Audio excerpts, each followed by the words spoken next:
दैनिक पोषण फादर अरविंद के साथ। ख्रिस्त में मेरे प्यारे भाइयों एवं बहनों, आप सबों को जय यीशु।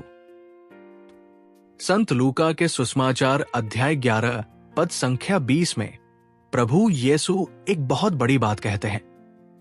यदि मैं परमेश्वर की कृपा से अबदूतों को निकालता हूं, तो समझ लो कि परमेश्वर का राज्य तुम्हारे पास आ पहुंचा है। पुराने समय में जब मिस्र देश में चमत्कार हुए, तब वहां के जादूगरों ने भी राजा से यही कहा था, ये परमेश्वर का काम है। जब यीशु इन शब्दों का उपयोग करते हैं, तो वे केवल अपनी शक्ति नहीं दिखा रहे हैं। वे बता रहे हैं कि जैसे उन्होंने पुराने समय में लोगों को गुलामी से छुड़ाया था, वैसे ही वे आज हमें पाप और बुराई की गहरी गुलामी से आजाद करने आए हैं। नबी यिर्मयाह के समय में एक दुखद बात हुई थी। लोग हठी हो गए थे, यानी उन्होंने अपनी गर्दन को कड़ा कर लिया था। जैसे खेत जोतने वाला बैल जब अपने मालिक की बात नहीं मानता और मुड़ने से मना कर देता है, तो उसे हठी कहा जाता है। पवित्र शास्त्र में 9 बार प्रभु ने अपने लोगों को यही कहा है। पहली बार निर्गमन अध्याय 32 में इसका वर्णन है। वे लोग केवल बुरा काम नहीं कर रहे थे, बल्कि उन्होंने परमेश्वर की ओर से अपना मुंह फेर लिया था और अपनी पीठ दिखा दी थी। इसका सीधा संबंध सुसमाचार के उस मूक मनुष्य से है जो बोल नहीं पाता था। उसकी बीमारी केवल शरीर की नहीं थी, बल्कि उसकी आत्मा की चुप्पी थी। जब यीशु, जो शैतान से भी अधिक बलवान है, वहां आते हैं, तो वे केवल उस मनुष्य की आवाज वापस नहीं देते।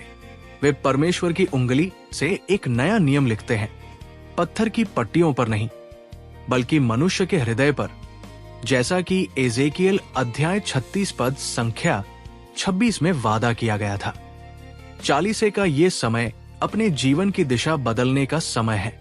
यहाँ एक छिपी हुई सच्चाई यह है कि ईश्वर केवल हमारे अच्छे व्यवहार को नहीं देख रहे, बल्कि वे चाहते हैं कि हम उनसे आमने सामने मिले। यिर्मयाह कहते हैं कि लोगों ने ईश्वर की ओर अपनी पीठ कर ली थी, अपना चेहरा नहीं। ईश्वर का राज्य कोई दूर की जगह नहीं है। ये उसी पल आपके पास आ जाता है जब आप अपनी जिद छोड़ देते हैं और परमेश्वर की दया को अपने जीवन के उन हिस्सों को छूने देते हैं जो ठंडे पड़ गए हैं या चुप हो गए हैं। यीशु वो शक्तिशाली पुरुष है जो हमारे हठी स्वभाव के किले को तोड़ते हैं, हमें लूटने के लिए नहीं, बल्कि हमें फिर से अपना बनाने के लिए। आज अपने जीवन के किसी एक ऐसे कोने को पहचाने जिसे आपने छिपा कर रखा है। कोई पुरानी कड़वाहट, कोई डर या कोई बुरी आदत। शांति के एक क्षण में अपना चेहरा ईश्वर की ओर मोड़े और उनसे कहें कि वे अपनी कृपा से आपके उस दुख को छू लें और आपको चंगा करें।